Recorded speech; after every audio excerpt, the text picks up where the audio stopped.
Hello, everybody, and welcome to a story. Now, this is a Warhammer video, as you can see.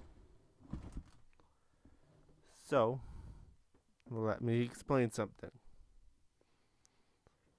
So, there are several different armies in Warhammer 40k, such as Tau, demons, Necrons, orcs, humans, the Imperium of humanity,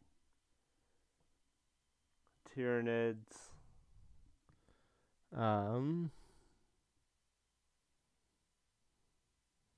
Eldar, Dark Eldar, or Eldari, or however they want their names to be said these days.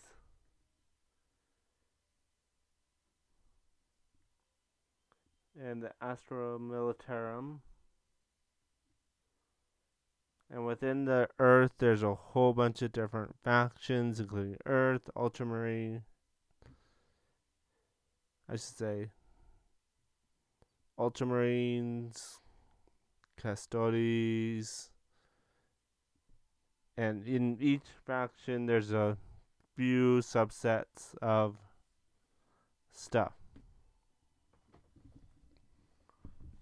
But in order to if you are new here to the Warhammer 40k universe, I'm still learning, so don't get too mad if I mess a few things up here, because I am still watching a lot of lore videos and a whole bunch of stuff, and I'm just reading all the fluff for the main rulebook, so don't get too mad at me. So, there basically are two dimensions in Warhammer 40k. One represents normal space, where pretty well you and I are right now. We are in the normal space. There's also a second space kind of deal, world, universe kind of deal. That's called the warp. And in the warp, you find demon gods that are like for pleasure and for rot and for blood and for war and all this, all your feelings, they're manifested in the warp. Let me just make sure before I say something really wrong here. Seeing as though I have my iPad here and it has the codex.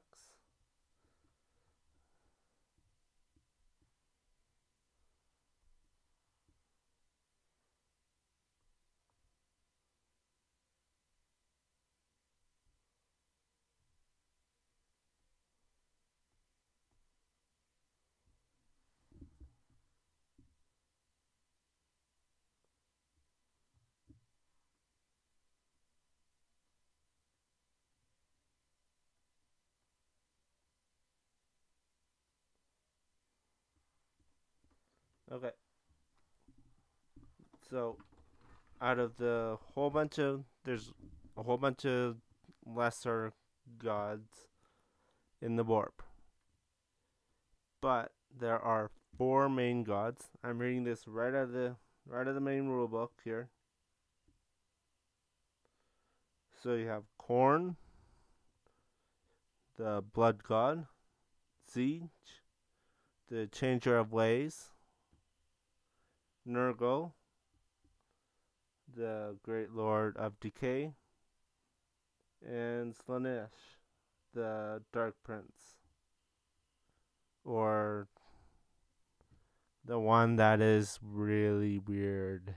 He's like take pleasure and then to do anything to the extreme. I think it is technically.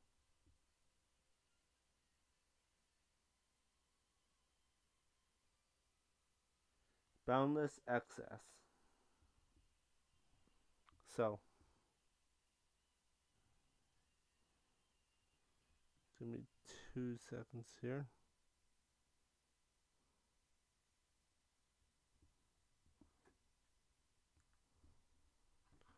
There we go.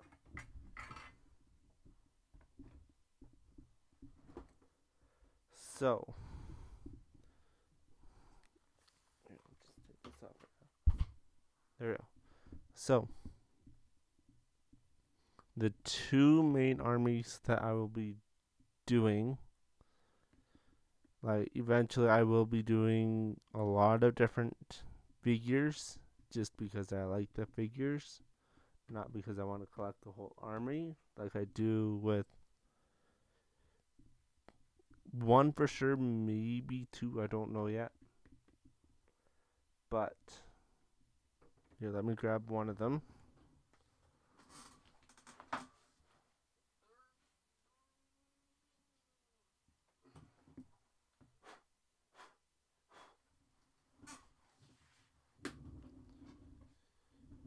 These guys, the Ultramarines, or the Adeptus Custodes,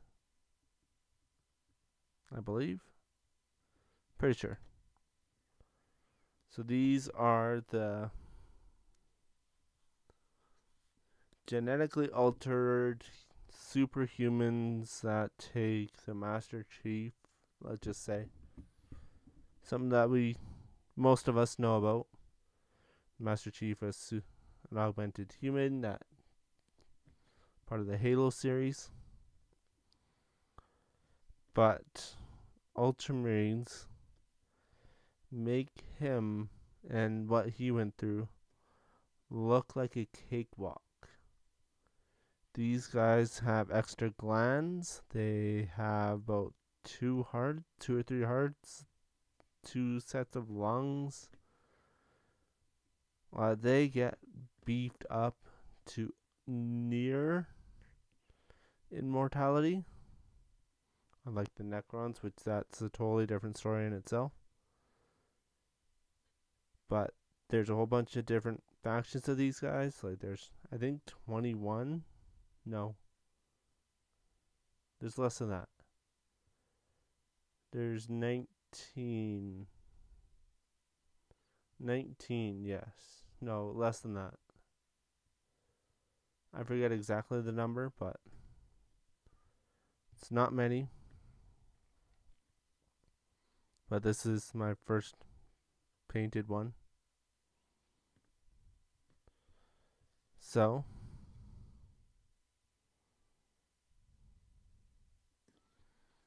yeah. So, these guys, I do have a couple of boxes waiting for me to build them. And I got a ton of paints for... Unfortunately, I found a place too late because they were getting rid of it all. And I kind of got 50% off of all the paints, which was fantastic. So I loaded up like no tomorrow on all the paints. So yeah, these guys, they're good and everything, but let's just put the Ultramarines. That's what these guys, that's what this faction is called, hand painted. And let me show you guys this guy. Now this is a Tyranid, and basically the subspecies of gene stealers. Now this is the Brood Lord. I did get the starter box and a Hormigaunt and a flying Hive Tyrant and Termagants, and yeah, there's a lot of them. I have a lot of paint. I have a lot of jobs. I have a lot of things to go through. So, because this is not in the codex, And so I'll go through how I painted him in another episode. This one is just about lore and how I did this, like how I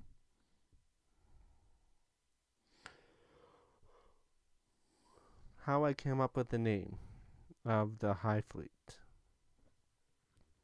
Now, right now, I will reveal that I'm going to create the Hive Fleet Corn.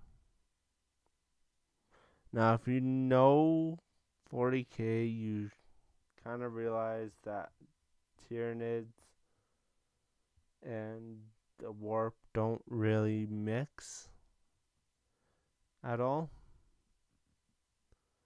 But, excuse me, wow. But for my purposes, because it's a new faction as far as I know, which is characterized by their stripe pattern on the carapace,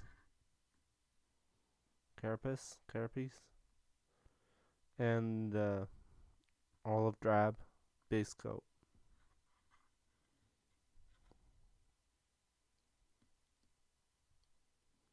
And usually they will have blood, because as we know, Gorn is the god of blood. He wants all the blood to be spilt in the universe. Well, sort of. These Tyranids also want to do that, because when they invade a planet, they decide to take it over, and they run on biomass, which is going to be that spire coming out here, which is going to collect up biomass like in a pool, a massive pool that eventually tendrils will come, either go up to the ship or come down from the ship, and basically collect it out a lot for the queen to create more Tyranids. Now, Tyranids are very unique in the 40k universe, because they're the only ones that A, do that, B, pretty well. Sorry, it's getting late here, but they're the only ones, as far as I know, that will actually sacrifice themselves completely for the Hive Fleet, and the only ones that leave worlds completely desolate of all living life, including microorganisms and including atmosphere. They leave just pretty well giant meteors in the sky. Giant rocks with nothing on them. Nothing living in it on it whatsoever. They take all the biomass, put it into a huge pit, as I said, and send it up. Now, if they encounter, let's just say, a Gundam, because I have a whole bunch of sound surrounding me right now, they would actually they would learn about Gundams. They would learn their weaknesses. They would learn everything they could about them. Then what they would do is create a whole new Tyranid species, completely different, like immediately, because they all have a hive mind.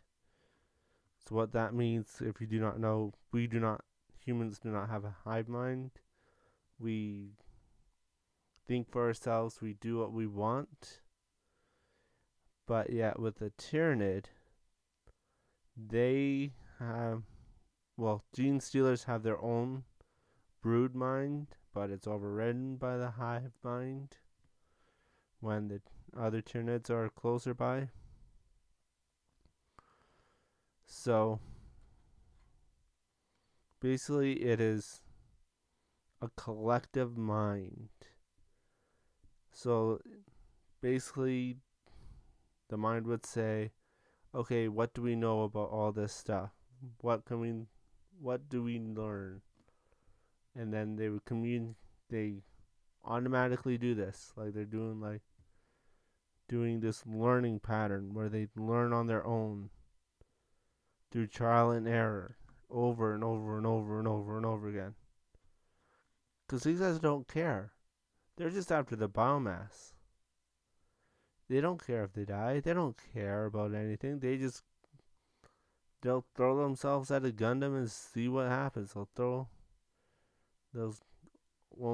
They will get stomped by them and see what happens. They will do all this other kind of stuff just to see what happens.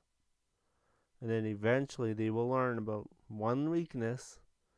They will create a whole new species that exploits that one weakness, and pretty well the hive will create it. And then let's just say 5 worlds from now, they encounter a similar thing to Gundam. Let's just say, I can't, Pacific Rim, those guys. I can't think of the name right now. But, yeah, that's going to bother me for a bit. But they'll use what they learned with Gundams, and then they'll try that same thing again. If it works, well, then they know with robots, I can do this. And just create that kind of Tyranid a lot. They pretty well go by what works well, what kills the most, and all that stuff. This is all backstory. All of this is all background information that you should know before I tell the story about Hive Fleet Corn.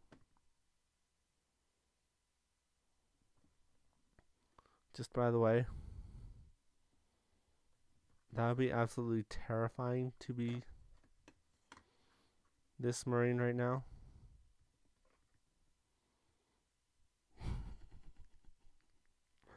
I actually kind of feel bad for him, but not really.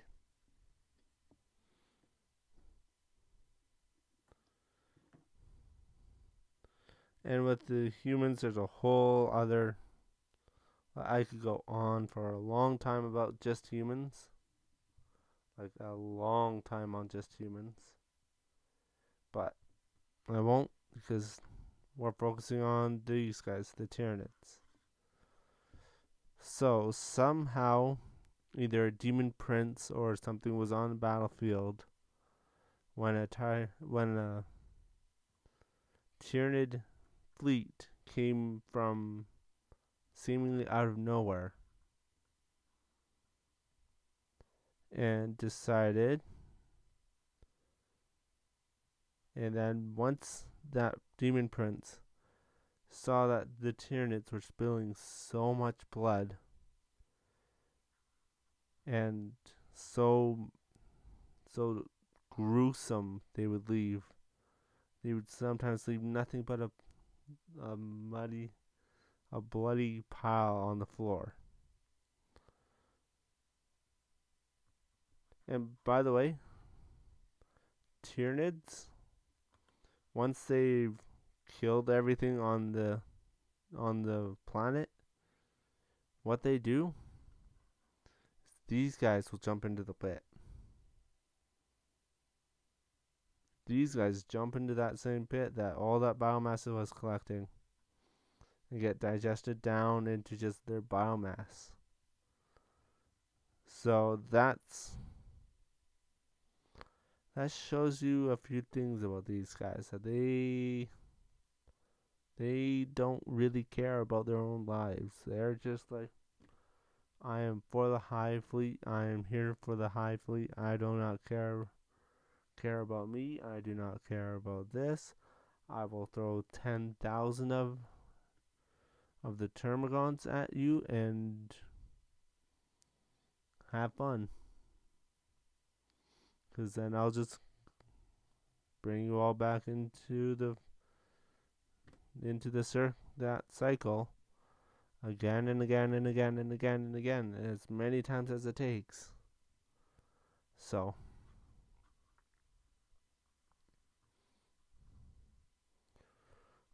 once that demon prince of Khorne saw what the Tyranids do,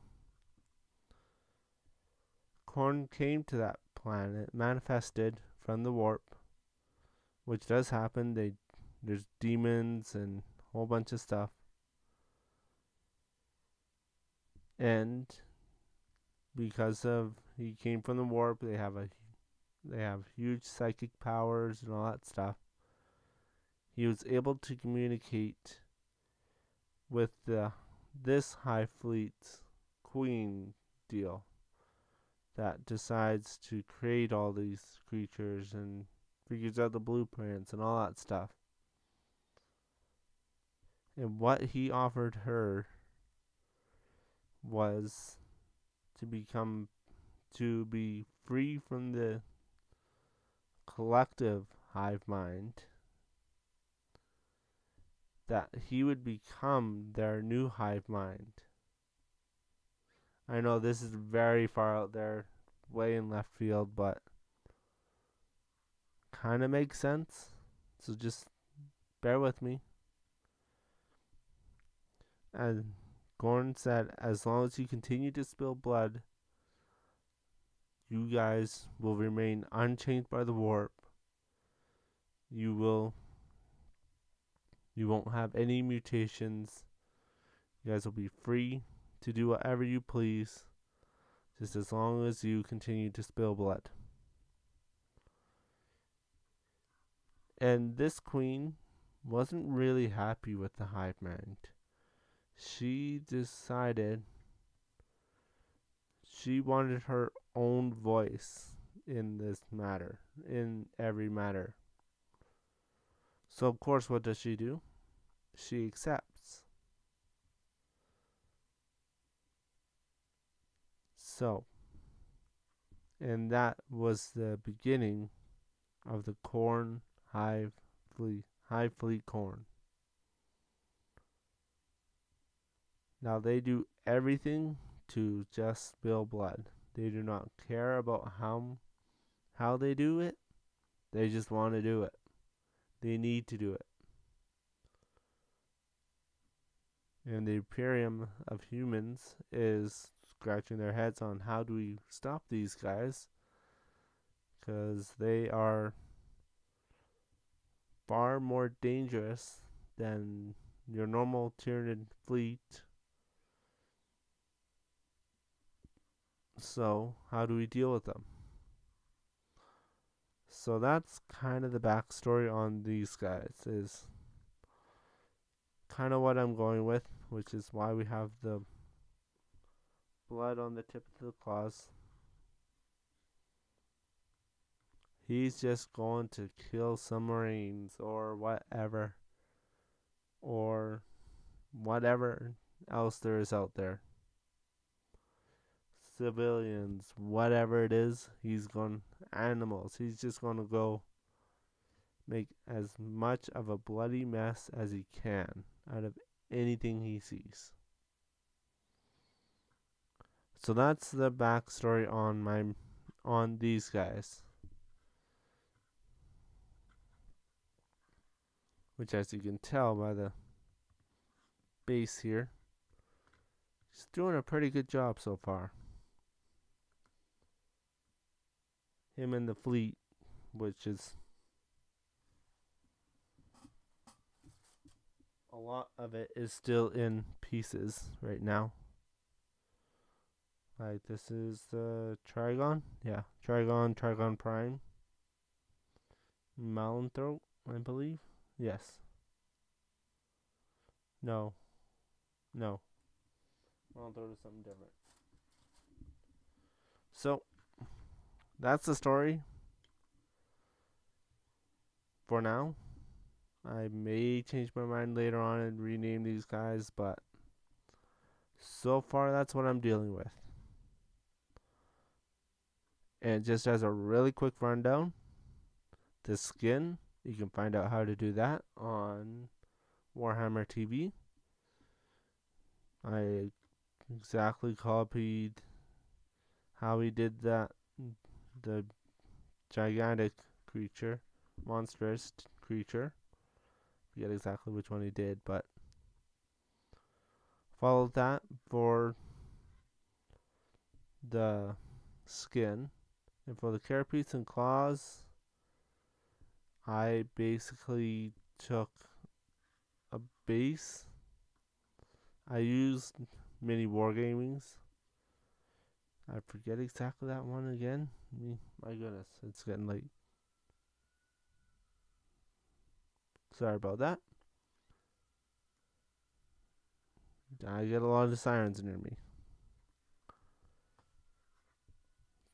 So I basically took that, but because I didn't have one color, I didn't have the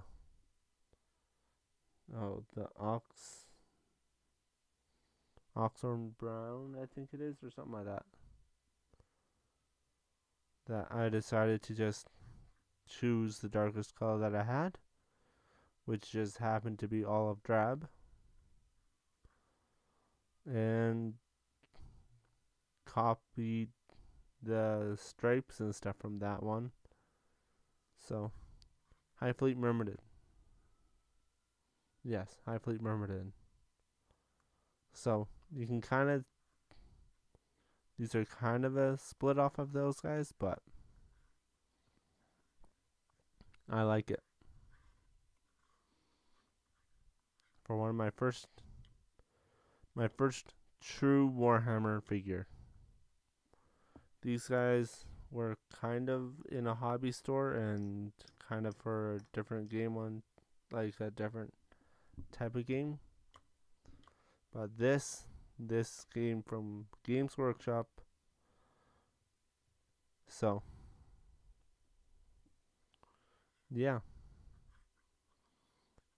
But if you guys want to add in anything else or correct me on a few things, just leave it down in the comments down below. Please let me know what you think. Please let me know what you think.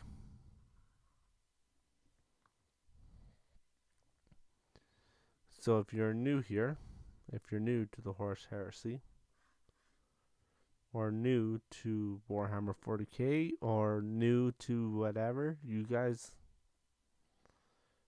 eventually here I will be doing the brood of Gene Stealers, brood of 8 of them, which will be really nice. Painted in this exact same way. Like everything is going to be in this exact same way. And I'm even going to do some magnetizing. I have a lot of magnets and a lot of different sizes. So,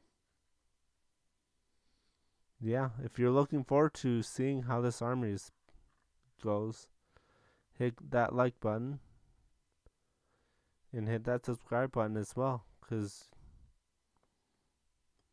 I'm really curious to see what you guys think of this. So, I'll probably have to think of a different sign off for this kind of video. But for now, I'll stick with my usual one.